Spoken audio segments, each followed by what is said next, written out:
Thank you, Lois. Yeah, actually, we mentioned really interesting point. I mean, when we look around here, we are all like a big bunch of young people, and I think this is very interesting to see that that there are so many young people who actually care about the things that happened in the past and are here only to remember the Roma and Sinti genocide. And yeah, what were your feelings about this? All right, then we'll just go on. Benjamin is my name again, from the European Youth Forum. And yes, I can say, like, after the past few days, I unfortunately really just joined yesterday. And this is not my first commemoration ceremony that I've joined, but after the recent developments in Europe, the the rise of the right-wing extremists and all the negative news that we are receiving all over Europe, this is a very encouraging thing to see, that so many engaged young people are here trying to step up, trying to do something against this rise, trying to deal with their past, with our shared past. That is really something that gives me, as a member of the biggest umbrella organizations of the young people of Europe, who tries to represent and tries to work with all of young people to get the best for you as young people out of it, is really something that's encouraging. And I hope that we can move forward from here, and that we will find more empowering messages, as like yesterday when we had this lovely Reverend Jesse Jackson here, and he made this very emotional moment during the seminar. I was really deeply touched, and so that is something that we need to mobilize. Our young people need to feel this energy, stand together. We are not just Roma, we are not just Jews, we are not just Muslims, we are all one society that struggles as young people for an equal and justice future. So that is what I'm taking out of here. Thank you, Benjamin. Yeah, Pia? Of course, adding to all of this, first of all, I participated last year for the first time. I had wonderful facilitators as well, David and Tina, that welcomed me, and the whole community welcomed me very nicely. It was an extremely powerful moment for me. What I took from this time is how quickly, after 75 years, we normalized things, and it shouldn't be normalized. Driving through by bus to Birkenau, I couldn't notice how close the town is. Like, every time I go, I see how close people were and didn't want to notice, or like close their eyes, and how quickly we can not see something and not react. And for me, this experience here, you learning all the mechanisms that are behind the oppression and how it happens, not just automatically rejecting the right-wing movement, but understanding what are the consequences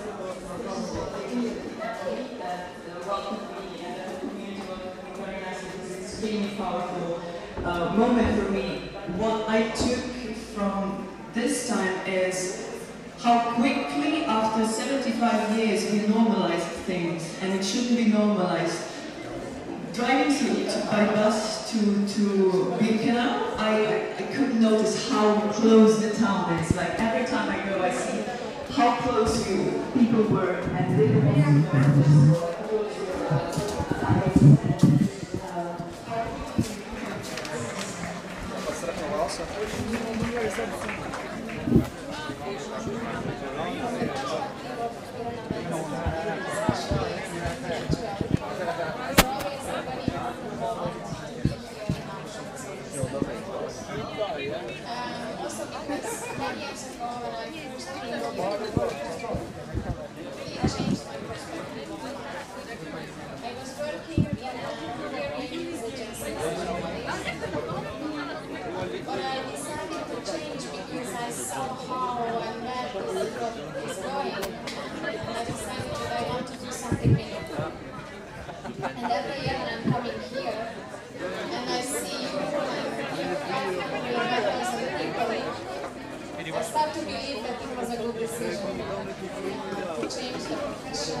We keep alive the memory of the victims, because the last 2 days we also heard a lot that the survivors still a few years are with us, but then what's gonna happen? And that's our role at this moment, to see how we save their stories, how we pass on to our next generation. And I remember when I first came around 2010, I didn't know about the Roma Holocaust. I had knowledge a bit, we heard in school, but that was the first learning experience. And since the last years, whenever we are coming here with young people, they engaged and they motivated, and this gives them motivation to continue. They're going home, they're going to their communities, they're showing the photos, they're explaining to their grandmas, to their brothers, to their families, and this is what makes it meaningful.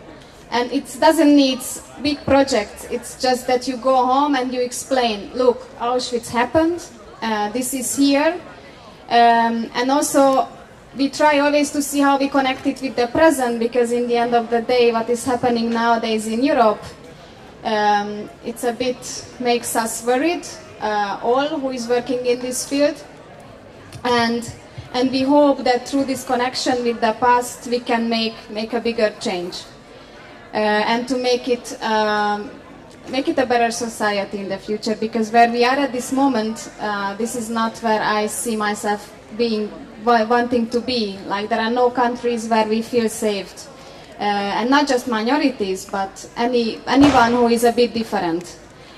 So there is a big hate in Europe, and you just feel that somehow this society and this Europe just needs a bit more fire, and it's getting a bit something boring, bombing. And I hope with our engagement, and I think that's why it's also very important that this alliance building is happening, and we are here and showing this solidarity. What you do today, it's very important, and I'm very grateful you are here even on this day. So yeah, thank you. Thank you, Marietta. Yeah. Hi everyone. Kind of going off of what Marietta said about the fact that it's important for us to be here, I think for me it's really a privilege to be welcome inside, because I think it's really important for communities to have their own space where they can gather and live their identities among each other. So the fact that we are welcomed here to experience that side by side you is really, really valuable for me. And speaking of takeaways from the previous days, they were in a sense similar to my takeaways last year. Actually, I was here for 2nd of August last year, and it was the first time I visited Auschwitz. And for me as a Jewish activist, it was incredibly important to experience both the positive energy, but perhaps especially the anger and the disappointment with ways in which Roma recognition is still lacking. I think that helps me to be a better ally and to channel back some of that anger when I leave this place. So I felt really happy to be in the room when I heard yesterday during the different panels really that there is anger, that much more can be done, and that we can be a part of actually seeing that through. Thank you. Yeah, for me it's still, I think, quite hard to collect all the emotions and the impressions. But one first observation that maybe I would like to share is that I'm really, really proud how many young girls and women are here also at this event, also this panel. I think this is something incredible. Maybe to our generation something that it's it's clear and it's yeah, but to many generations before us that was not that obvious. On the event itself, I was here 5 years ago at the 70th anniversary. That was my first time at the commemoration, and I was deeply impressed by all the emotions and by all the activists here. At that time we were even, I think, 1,000 of us, which was crazy. I am coming from a minority myself, and I'm Carinthian Slovenian, and I experienced racism and discrimination myself when I was younger. And to share these experiences and these stories with all the youngsters who are here, I think it's what makes us human and what makes us youngsters and what makes us movements. And what makes us humans in the sense that we share these stories from different narratives, but this is something that connects us all. And I still remember life from 2014 when I met this young Roma activist, Vicente, who explained me about this superhero and about the comics. And I was so impressed and so taken by this moment that for me, everyone, all of you who are here are superheroes. You are all like sparks that grow throughout the world and Europe and share these stories further on. And this is for me most valuable in such moments and in such events. Thank you, Matic. Thank you for the first round. You all mentioned really important things. We mentioned the racism and anti-Gypsyism and racism that, and anti-Semitism that people are facing nowadays. And this is for sure, this is also one reason why we are here today.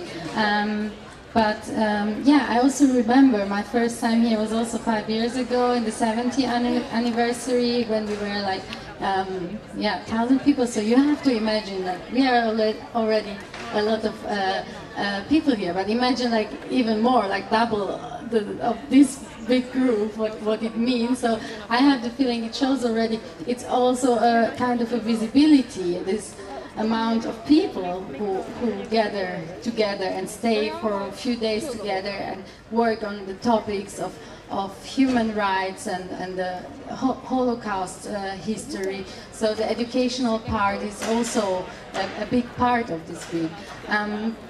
So what experience do different youth structures make regarding the Holocaust education? Maybe you can share, but since you are like all representing international youth organization, I would like to know also from you what role can play the youth initiatives and youth organizations in remembrance.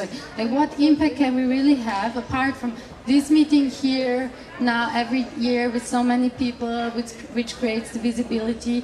And also I would like to know, because what my experience was in the past 5 years, that at the beginning we had mostly Roma youth organizations from all over Europe, but meanwhile we have the European Union of Jewish Students, we have Romanian people here, we have old people here, and all different kind of groups who are supporting and being solidary with us. And I think, so where and how can we strengthen our coalitions, and what are finally our common goals for the future? Who would like to answer this? Okay, I will start now with my other hat, which is the Advisory Council on Youth of the Council of Europe, which is also one of the partners of this event, or the youth department of the Council of Europe itself supports the event with financial means and resources. What I think, as you mentioned, Irina, already, I think coming also from a minority, I think we need to get out of this scope and really reach out to the mainstream or to the majority, however you want to call it. And I think that this Dikina Bistar is also going in this direction as an event, and I think this is really good, because if we explained the stories and shared our experiences among ourselves, I mean, we are all convinced we can just improve, but we cannot really come out and reach even more people if we are only among ourselves. So I think that this is really an important direction to go, to grow in the sense of partners, in the sense of different youth networks, and so that we reach and to really invite them to come here and to experience that and share it then with their own communities and organizations. When it comes to the Council of Europe, which is an organization that has 47 member states and sits in Strasbourg, we do a lot of youth work, we support a lot of youth activities, But maybe the main message is that we do it in a co-managed way, which means that youngsters play a role in the decision-making processes, which means when it comes to the programs, to the financing of the programs and different activities, young people are involved, such as me, myself, for example. I sit also in this body and I can co-decide which events, which programs should take place. And I think this is also very important for Roma youth movements to really convince ourselves that we can do it on our own, we can ourselves organize